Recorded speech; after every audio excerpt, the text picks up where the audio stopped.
안녕하세요. 행복한 안식일입니다. 정말 오랜만에 뵙는 것 같네요. 모두 잘 지내고 계셨나요? 아무 탈 없이 잘 지내셨으리라 믿습니다. 저는 사실 룸메이트와 함께 자취를 하고 있는데요. 룸메이트가 먼저 코로나에 걸리고 이제 제가 옮게 되어서 지난주에 교회에 오지 못하게 되었는데요. 정말 죄송합니다. 두 번째 코로나에 걸리면 많이 안 아프다고 했는데 저는 이제 폐 쪽으로 문제가 와가지고 조금 많이 힘들었어요. 성도님들께서 모두 건강하시길 소망합니다. 벌써 부족한 제가 두 번째 단에 서서 설교하게 되었는데요.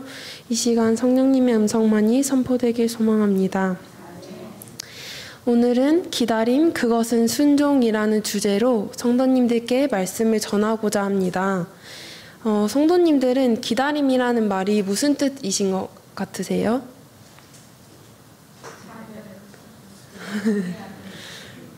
네, 저도 잘 모르겠어가지고 한번 제가 사전을 찾아봤는데요.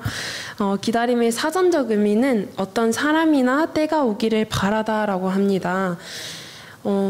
어렸을 때 저는 정말 참을성도 없었고 기다리는 것을 정말 못했어요.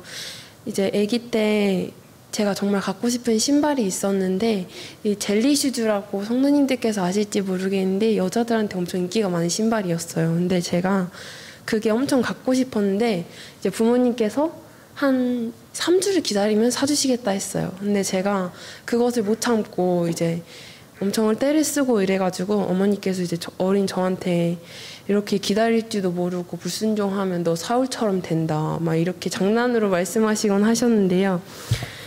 성도님들께서는 혹시 성경 인물 중에 기다림이라는 단어를 들으면 떠오르는 인물이 있으신가요?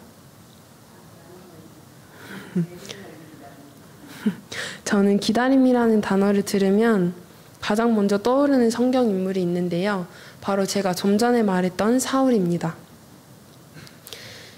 제가 질문을 하나 더 드리도록 하겠습니다.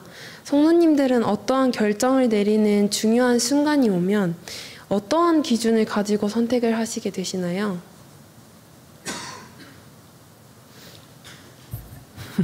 제가 방금 드린 질문에 대한 답을 한번 생각하시면서 오늘 제 설교를 들어주시면 좋겠습니다.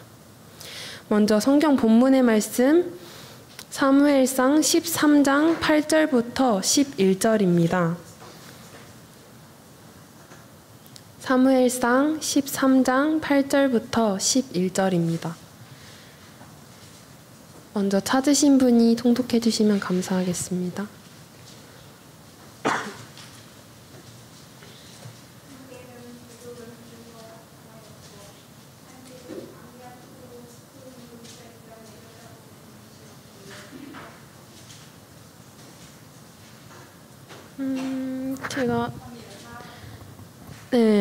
제가 한번 읽도록 하겠습니다.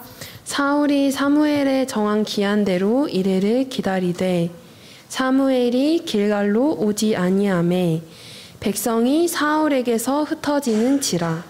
사울이 가로되 번제와 화목제물을 이리로 가져오라 하여 번제를 드렸더니 번제 드리기를 필하자 사무엘이 온지라. 사울이 나가 맞으며 문안하매 사무엘이 가로되 왕의 행한 것이 무엇이뇨? 사울이 가로되 백성은 나에게서 흩어지고 당신은 정한 날 안에 오지 아니하고 블레셋 사람은 믹마스에 모였음을 내가 보았으므로. 네, 이어서 13장 13절부터 14절을 함께 보시겠습니다. 13절입니다. 사무엘이 사울에게 이르되 왕이 망령되이 행하였도다. 왕의 하나님 여호와께서 왕에게 명령하신 명령을 지키지 아니하였도다. 그리하였다면 여호와께서 이스라엘 위에 왕의 나라를 영영히 세우셨을 것이오늘. 14절입니다. 지금은 왕의 나라가 길지 못할 것이라. 여호와께서 왕에게 명하신 바를 왕이 지키지 아니하였으므로 여호와께서 그 마음에 맞는 사람을 구하여 그 백성의 지도사를 삼으셨느니라 하고. 성도님들은 성경 본문 말씀에 나오는 이 이야기에 대해 잘 알고 계시나요? 사무엘상 13장에는 블레셋과의 전쟁 이야기가 기록되어 있습니다. 사무엘이 살아있는 동안에는 블레셋이 이스라엘을 침범하지 못했더라라고 기록되어 있는데요. 사무엘이 정치적인 역할에서 물러나자 블레셋과의 전쟁이 다시 시작되는 것을 볼 수 있습니다. 제가 지금 짧게나마 사무엘상 13장의 이야기를 조금 들려드리고자 합니다. 블레셋과의 전쟁을 앞두고 사무엘 선지자가 더디 오자 모였던 백성들은 이제 하나둘 흩어지기 시작했습니다. 블레셋이 믹마스에 진을 치고 길갈에 있는 그들을 공격하려 하므로 사울은 임의로 하나님께 번제를 드렸는데요. 그가 한 행동이 무엇인지 묻는 사무엘에게 사울은 여러 가지 상황상 부득이하게 번제를 드리게 되었다고 대답하게 됩니다. 하나님께 순종하지 않고 그 시대에 하나님이 세우신 사무엘 선지자를 통해서 하나님께 나아가지 않고 자신의 권위를 이용해서 자신이 직접 제사를 드리고 나아가려 한 것입니다. 사울의 마음이 점차 하나님을 떠나고 스스로 교만하여지고 있었던 것입니다. 부조와 선지자는 사무엘상 13장 8절부터 10절의 내용을 하나님께서 사울의 참 품성을 드러내고 계셨다라고 했습니다. 하나님께서 사무엘을 못가게 붙들어 두신 것은 사울의 마음을 드러내어 그가 위기에서 어떻게 행하는지를 다른 사람들로 알게 하시려는 것이었습니다.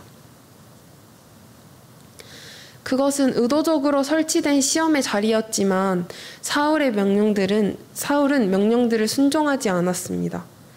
그는 누가 어떤 방법으로 하나님께 나아가느냐 하는 것은 별 차이가 없는 것으로 생각하고 정력과 독선이 가득한 태도로 희생제단에 몸소 나아갔습니다.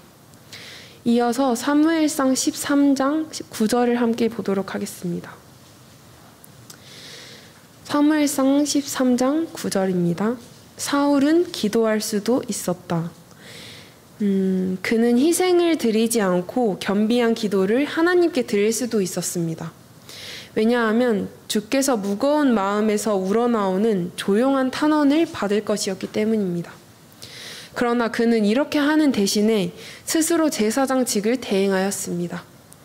13장 11절을 한번 정리해보면 사무엘을 비난함으로 더 깊은 죄에 빠졌다라고 정리할 수 있는데요. 사울은 자신의 행위를 변호하려고 애를 썼으며 자신을 정죄하는 대신 그 선지자를 비난하였습니다. 오늘날에도 비슷한 길을 행하는 사람들이 많이 있습니다. 사울같이 자신의 허물에 대해서는 소경입니다. 주께서 그들을 바르게 고쳐주시려고 하면 그들은 책망을 모욕으로 받아들이고 하나님의 기별을 전한 사람을 비난하곤 합니다. 사울이 만일 자신의 결점을 바라보고 고백하였더라면 이스라엘인 경험은 장래를 위한 보호책이 되었을 것입니다. 또한 훗날에는 그는 하나님의 책망을 불러올 수들을 피할 수도 있었을 것입니다. 그러나 그는 부당하게 정죄를 받고 있다고 생각했기 때문에 같은 죄를 다시 범하기 쉽게 되었습니다. 우리는 비록 하나님의 섭리를 다 이해하지는 못하지만 그분이 합당히 여기시고 우리에게 빛을 주실 때까지 인내와 겸비로써 기다려야 합니다.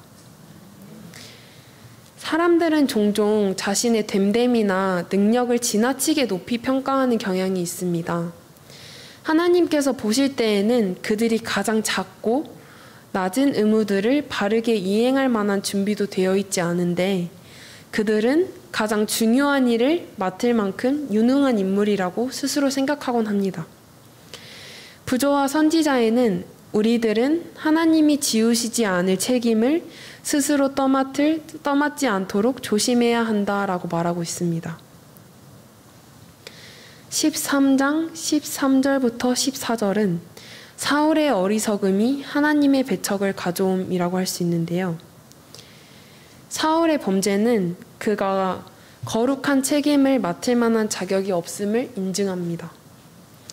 하나님의 요구에 대한 경외심이 매우 적은 사람은 국가를 위한 현명하고 안전한 지도자가 될 수 없습니다.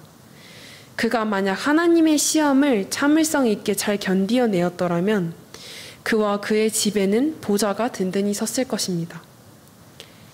사실상 사무엘이 길갈로 온 것은 바로 이 목적에서였지만 사울은 저울에 달려서 부족함이 드러났습니다. 하나님의 영광과 그 권위를 귀하게 여기는 한 사람을 위한 길을 마련해 주기 위하여 그는 제거되어야 한다고 부조와 선지자에서는 말하고 있습니다.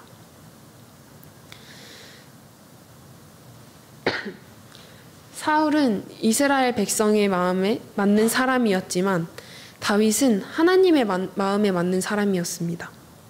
다음으로는 사무엘상 14장의 내용을 함께 보시겠습니다. 사무엘상 14장 1절, 6절, 7절입니다.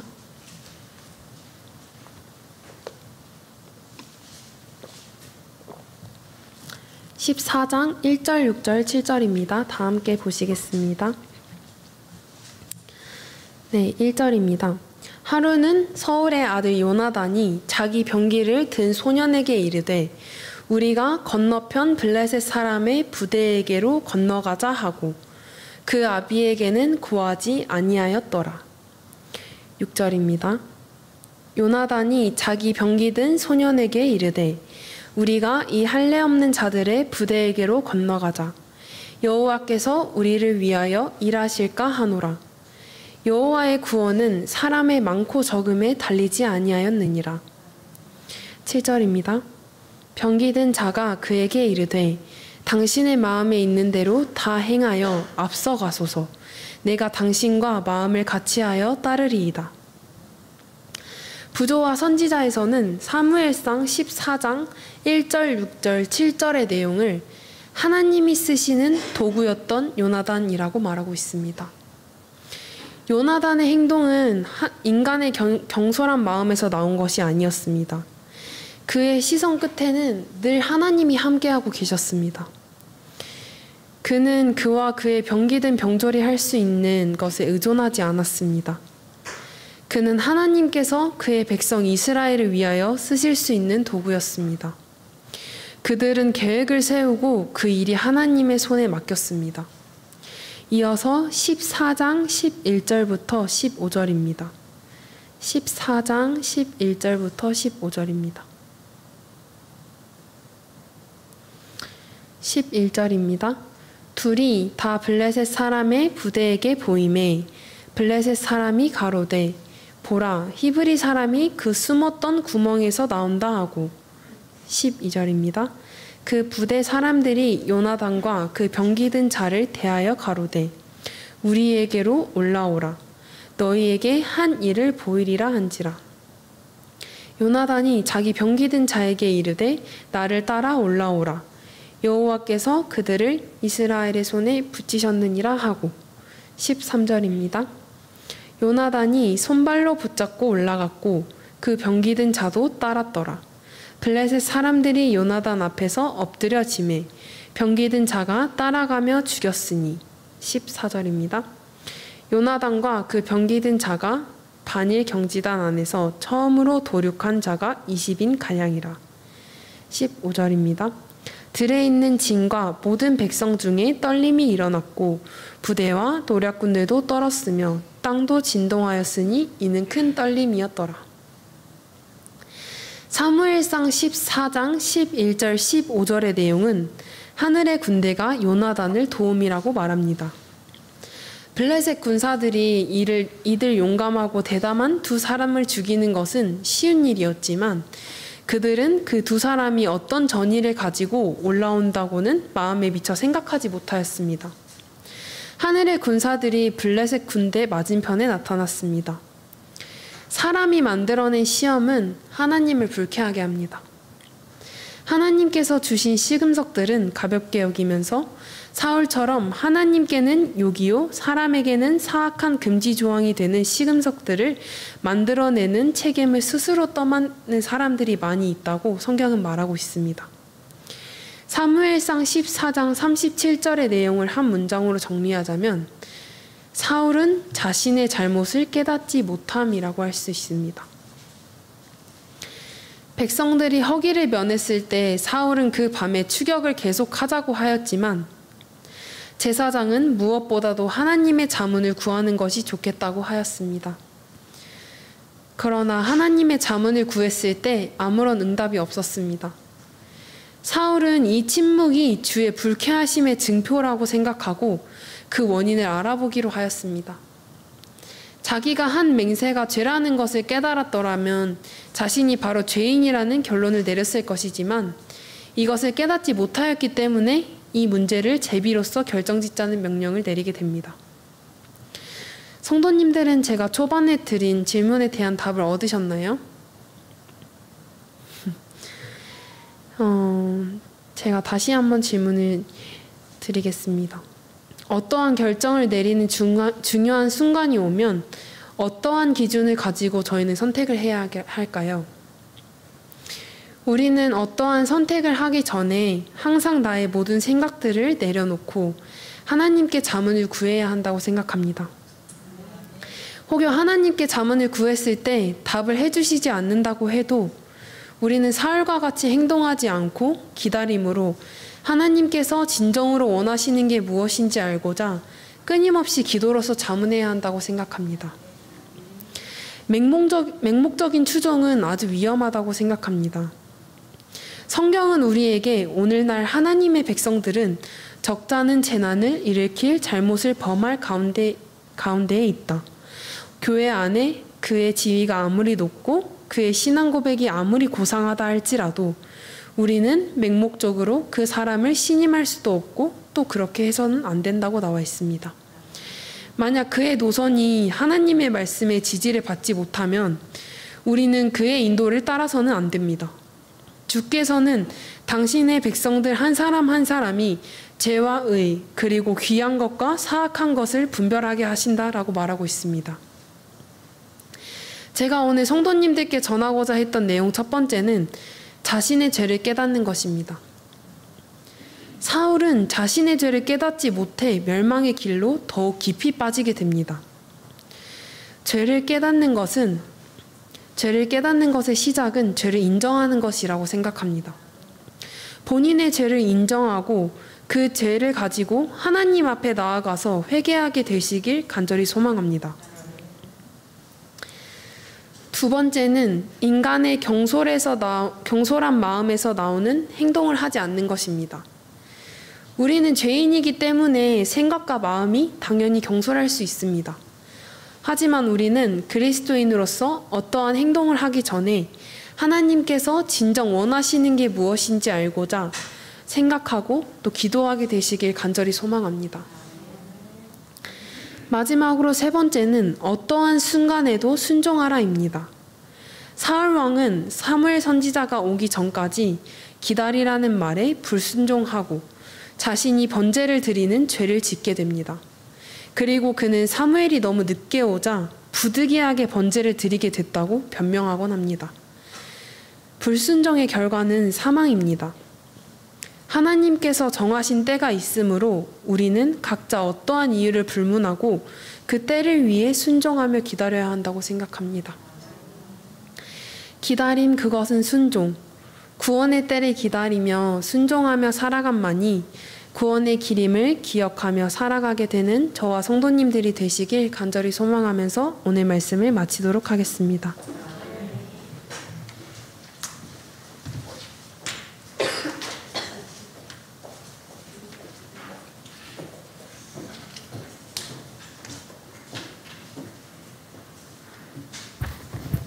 아주 짧지만 굵고 깊이 있는 귀한 말씀을 주셔서 감사를 드립니다.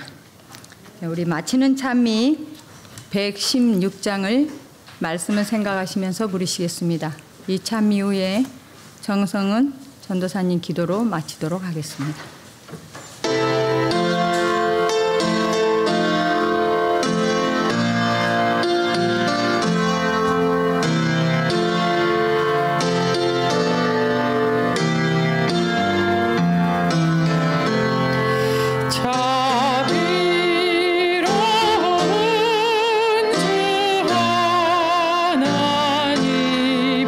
날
함께 기도하시겠습니다. 사랑이 많으신 하나님, 오늘 안식일을 주셔서 감사합니다. 또 이곳에 함께 모여 예배할 수 있게 하심에 감사드립니다. 저희는 죄인인지라 매일 죄를 짓고 살아갑니다.